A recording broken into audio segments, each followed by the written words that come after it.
Hello दोस्तों। YouTube channel super seven से मैं राहुल वैष्णव आपका स्वागत करता हूं। और आज हम पढ़ेंगे आवर्त सारणी के बारे में।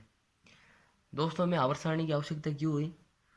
क्योंकि जो हमें प्रकृति में ज्ञात सभी तत्व और उनके यौगिकों के रसायन है, उनका अलग अलग अध्ययन करना बहुत कठिन होता है। और तत्व और उनके यौगिकों का अध्ययन सरल बनाने के लिए हमें तत्वों के वर्गीकरण की आवश्यकता हुई थी। वर्गीकरण का अर्थ होता है दोस्तों, तत्व रासायनिक और भौतिक गुणों में समान हो, अर्थात समान रासायनिक और भौतिक गुणों वाले तत्वों को एक ही वर्ग में रखना, जिससे कि उनका अध्ययन क्रमबद्ध ढंग से किया जा सके तथा भविष्य के अंदर खोजे जाने वाले तत्वों के अंदर अध्ययन में आसानी मिल सके। और इस वर्गीकरण की कठिनाई को दूर करने के लिए समय समय पर कई वैज्ञानिकों ने प्रयास किए और उनका क्रमबद्ध करने का प्रयास किया था। इनमें से हम कुछ वैज्ञानिकों के इन वर्गीकरण को पढ़ेंगे। इनमें सबसे पहले हम पढ़ेंगे डोबेराइनर के त्रिक को। डोबेराइनर त्रिक क्या था दोस्तों? डोबेराइनर ने समान गुणधर्म वाले तत्वों को तीन तीन के तत्वों के समूह के अंदर बांटा। और उसने बताया कि जो इन तीनों तत्वों के समूह में जो पहला तत्व होता है और तीसरा तत्व होता है, उनके परमाणु भारों का जो औसत होता है वह मध्य वाले परमाणु भार के बराबर होता है। और उसने इस प्रकार से कुछ त्रिक प्राप्त किए थे, जिनमें से उदाहरण के लिए हम लिथियम, सोडियम और पोटेशियम का उदाहरण लेते हैं। इनमें लिथियम और पोटेशियम के जो परमाणु भार है वो 7 और 39 है, और इनका जो औसत है वो 23 के बराबर प्राप्त होता है। इसी प्रकार से CaSr, Ba और ये क्लोरीन, ब्रोमीन और आयोडीन, इनके त्रिक प्राप्त किए। फिर उसके बाद में न्यूलैंड नाम के वैज्ञानिक ने तत्वों के वर्गीकरण का प्रयास किया था। और उसने बताया कि यदि हम तत्वों को परमाणु भार के बढ़ते हुए क्रम में व्यवस्थित करें, तो जो पहला तत्व होता है वो अपने 8वें तत्व से समानता प्रदर्शित करता है। जिस प्रकार से संगीत में पहला स्वर और 8वां स्वर समानता प्रदर्शित करता है, उसी प्रकार से इसके वर्गीकरण में पहला तत्व 8वें तत्व से समानता प्रदर्शित करता है। जैसे लिथियम और सोडियम और पोटेशियम, इस प्रकार से उसने कुछ अष्टक प्राप्त किए थे। और इन अष्टक के अंदर हम देख सकते हैं दोस्तों कि इनके अंदर जो अक्रिय गैस है उनको स्थान नहीं दिया गया है, क्योंकि उस समय अक्रिय गैसों की खोज हो ही नहीं थी। और न्यूलैंड के वाद के अंदर मेंडलीव नाम के वैज्ञानिक ने तत्वों के वर्गीकरण का प्रयास किया था। और उसने बताया कि जो तत्वों के रासायनिक गुण होते हैं, अगर उनको हम परमाणु भार के बढ़ते क्रम में अगर व्यवस्थित करें, तो इनके गुणों के अंदर ये समानता पाई जाती है। इस नियम के अनुसार तत्वों के गुण, भौतिक व रासायनिक गुण, उनके परमाणु भारों के आवर्ती फलन होते हैं। और मेंडलीव ने भौतिक व रासायनिक गुणों की समानता के आधार पर समस्त तत्वों को परमाणु भार के बढ़ते क्रम में व्यवस्थित किया। और इससे जो हमें मेंडलीव की जो सारणी प्राप्त हुई, इसे हम मेंडलीव की आवर्त सारणी कहते हैं। और जो मेंडलीव की आवर्त सारणी है, उसको इसने निम्न प्रकार से व्यवस्थित किया था। मेंडलीव की जो मूल आवर्त सारणी थी उसके अंदर 8 वर्ग थे।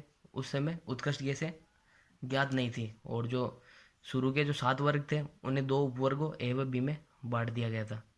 और जो मेंडलीव की आवर्त सारणी वो वर्तमान स्वरूप है, उसमें 9 वर्ग है। और जो 9वां वर्ग है वो शून्य वर्ग समूह है, जिसे हम उत्कृष्ट गैसों के समूह के रूप में जानते हैं। और मेंडलीव ने जो वर्ग बनाए थे उन्हें हम रोमन संख्या से प्रदर्शित करते हैं। और जो शुरू के जो 7 थे वर्ग, उन्हें 2 उपवर्गों ए व बी में बांटा। और जो 8वां वर्ग था उसमें कुल इसके 9 तत्व थे, जिन्हें 3 3 के समूह में इसने रखा था। और इसकी जो आवर्त सारणी के अंदर जो 37 पंक्तियाँ थी उसको इसने आवर्त नाम दिया था। पहले आवर्त के अंदर केवल 2 ही तत्व थे, इसलिए इसे अति लघु आवर्त कहा गया। दूसरे और तीसरे आवर्त के अंदर 8 8 तत्व है, इन्हें लघु आवर्त कहा गया। और चौथे 5वें के अंदर 18 18 तत्व है, और इन्हें दीर्घ आवर्त कहते हैं। छठे आवर्त में 32 तत्व है, इन्हें अति दीर्घ आवर्त कहते हैं। जैसे अगर हम मेंडलीव की आवर्त सारणी में देखें तो हमें तत्वों की संख्या तो 18 ही नज़र आती है, लेकिन जो लेंथ नाइट श्रेणी की जो तत्व है वे भी इसी आवर्त से सदस्य है। और जो मेंडलीव की सारणी का जो जो 7वां आवर्त था उसे हम अपूर्ण आवर्त कहते हैं। और इसके बारे में इसने बताया कि इसमें इसने तत्वों के स्थानों को रिक्त रखा था, और उसने भविष्यवाणी कर दी कि ये कई तत्व है जो जिनकी खोज की जाएगी जो इससे संबंध रखेंगे।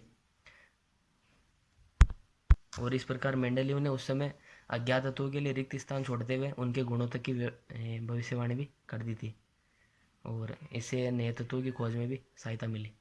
अब हम मेंडेलीव की आवर्त सारणी की कमियों के बारे में पढ़ेंगे।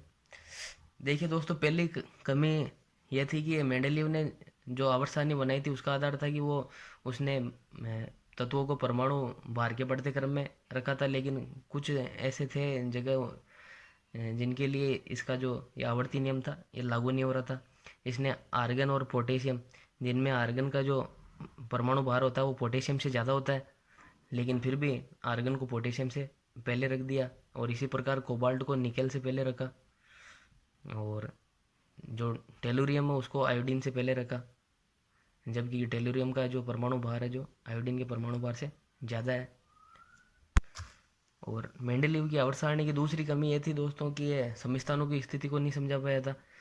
भिन्न भिन्न परमाणु भार और समान परमाणु क्रमांक वाले तत्वों को यह स्थान नहीं दे पाया था, और हाइड्रोजन की स्थिति को भी ये समझा नहीं पाया।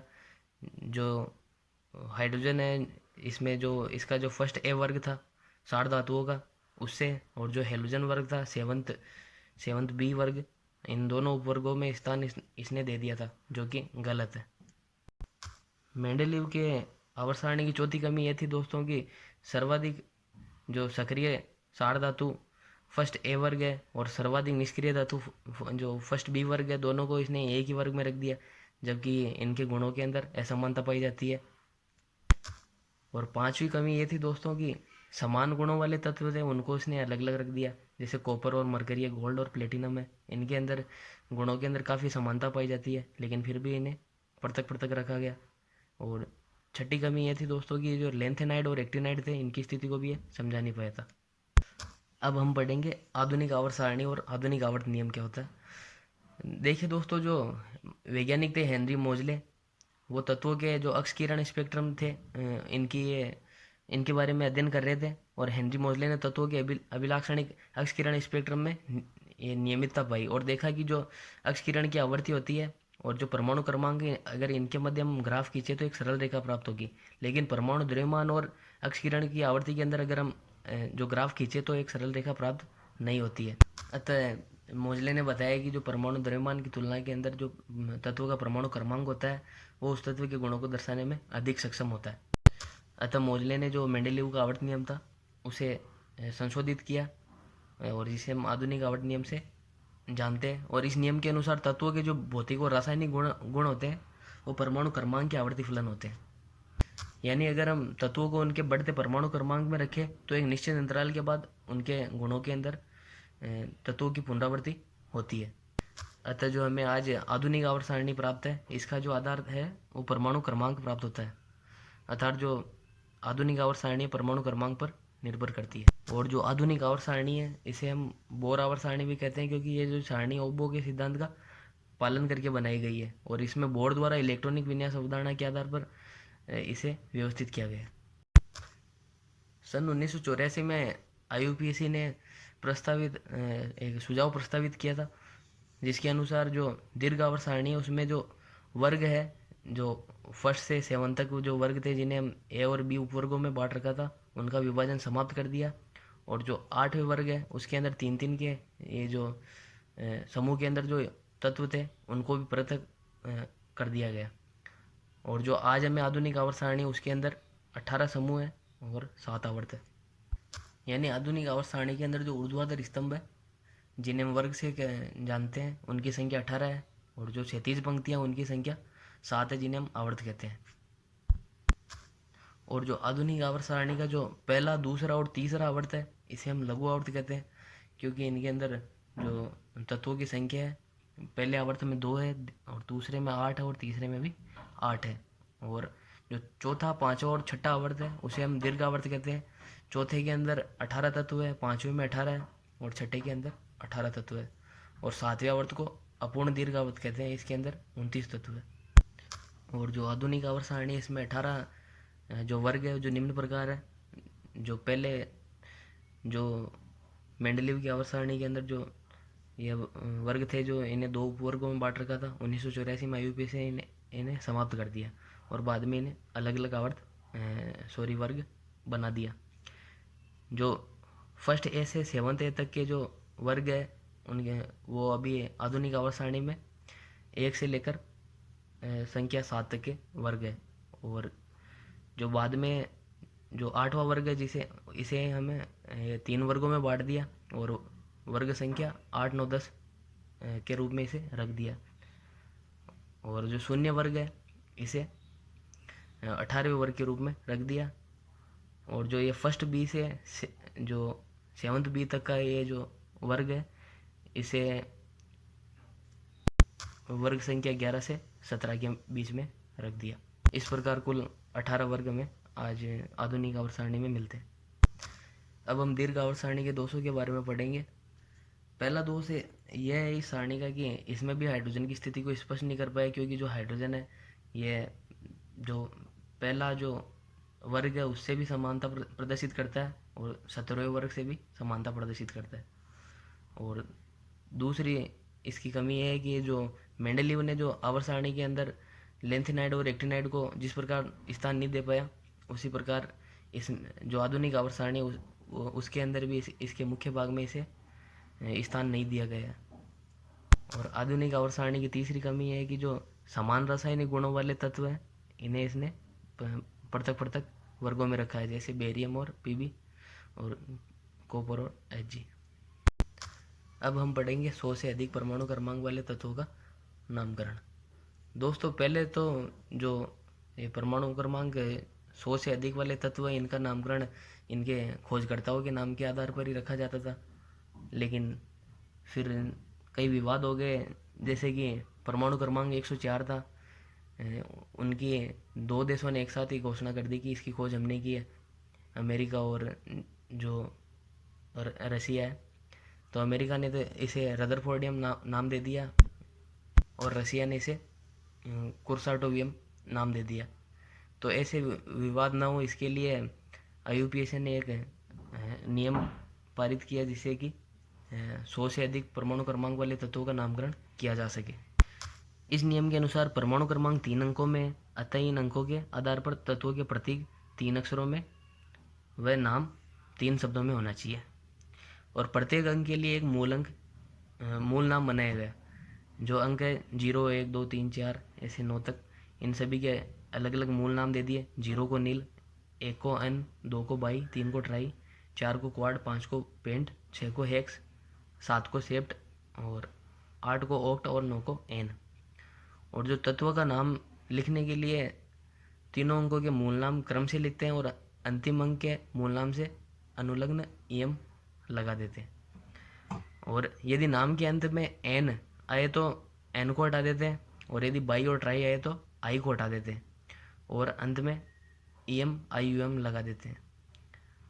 और नाम के प्रतीक बनाने के लिए मूलों के तीनों नामों के प्रथम अक्षर है उन्हें क्रम से लिख दिया जा सकता है। जैसे उदाहरण के लिए हम परमाणु क्रमांक 105 है, इसका नामकरण करते हैं। 1 को हम एन बोलते हैं और 0 के लिए नील और 5 के लिए पेंट और जो अनुलग्न एम लगा देते हैं और इसका जो प्रतीक है ये UNP। इस प्रकार से 100 से अधिक परमाणु क्रमांक वाले तत्वों का नामकरण किया जाता है। अब हम पढ़ेंगे तत्वों के प्रकार SPDF ब्लॉक तत्व, इनके बारे में। दोस्तों प्रत्येक कोष में कई उपकोष होते हैं जिन्हें हम SPDF, GH आदि से निरूपित करते हैं। और इन सभी कोष और वह उपकोष में इलेक्ट्रॉन का वितरण उसका इलेक्ट्रॉनिक विन्यास कहलाता है। और किसी तत्व का आवर्त सारणी में स्थान इसके अंतिम इलेक्ट्रॉन या अंतिम कक्षक की क्वांटम संख्याओं को प्रदर्शित करता है। और जो आधुनिक आवर्त सारणी है उसके अंदर तत्वों को इलेक्ट्रॉनिक विन्यास और गुणों के आधार पर 4 खंडों में विभाजित किया गया है, जिसमें पहला है S ब्लॉक के तत्व। S ब्लॉक के तत्व वे तत्व है जिनमें आने वाला अंतिम इलेक्ट्रॉन S उपकोष में प्रवेश करता है, वे S ब्लॉक के तत्व कहलाते हैं। और ये आवर्त सारणी के अंदर जो प्रथम 2 वर्ग है उनके अंदर इनको स्थान दिया गया है और इनकी संख्या 12 है अगर हम हाइड्रोजन और हीलियम को छोड़ दें, क्योंकि हाइड्रोजन का स्थान अभी निश्चित नहीं किया गया, और जो हीलियम है उसको हम जो उत्कृष्ट गैसों वाला जो ग्रुप है, शून्य ग्रुप 18 वर्ग, उसके अंदर इसको रखते हैं। अतः जो एस ब्लॉक है जो प्रथम 2 वर्गों से बना है, उसमें इसकी संख्या तत्वों की वो 12 है। और इनका जो सामान्य इलेक्ट्रॉनिक विन्यास होता है वो NS1 से 2 होता है। जो पहला वर्ग है वो क्षारीय धातुओं का है, और जो दूसरा वर्ग है वो क्षारीय मृदा धातुओं का आता है। और जो एस ब्लॉक है इसमें पाई जाने वाली सभी धातुएं हैं ये अत्यधिक क्रियाशील होती है, और इसी कारण ये प्रकृति के अंदर मुक्त रूप से पाई नहीं जाती है। और जो एस ब्लॉक के तत्व होते हैं इनके आयनन एंथैल्पी के मान कम होते हैं, अतः ये जो अपना बाह्यतम कोश से इलेक्ट्रॉन त्याग कर आसानी से ऑक्सीकरण अवस्था प्राप्त करते हैं। जो प्रथम जो वर्ग है उसके तत्व 1 इलेक्ट्रॉन त्याग कर +1, और जो द्वितीय वर्ग है उसके तत्व 2 इलेक्ट्रॉन त्याग कर +2 ऑक्सीकरण अवस्था प्रदर्शित करते हैं। और एस ब्लॉक के तत्वों में अगर हम लिथियम और बेरियम को छोड़ते हैं तो सभी जो तत्व है सामान्यतः आयनिक यौगिक बनाते हैं। लिथियम और बेरियम ये प्राय सहसंयोजक यौगिक बनाते हैं। और जो एस ब्लॉक के तत्व है इनका आकार आवर्त सारणी में अपने आवर्त में सबसे बड़ा होता है, क्योंकि आवर्त के अंदर बाएं से दाएं जाने पर परमाणु के आकार में कमी होती है। अतः एस ब्लॉक के तत्व अपने आवर्त के अंदर आकार में सबसे बड़े होते हैं। अब हम पढ़ेंगे पी ब्लॉक तत्वों के बारे में। वे तत्व जिनमें आने वाला अंतिम इलेक्ट्रॉन Np उपकोष में प्रवेश करता है पी ब्लॉक तत्व कहलाते हैं, और ये आवर्त सारणी में अंतिम 6 वर्गों में स्थित है, 13 से 18 वर्ग में।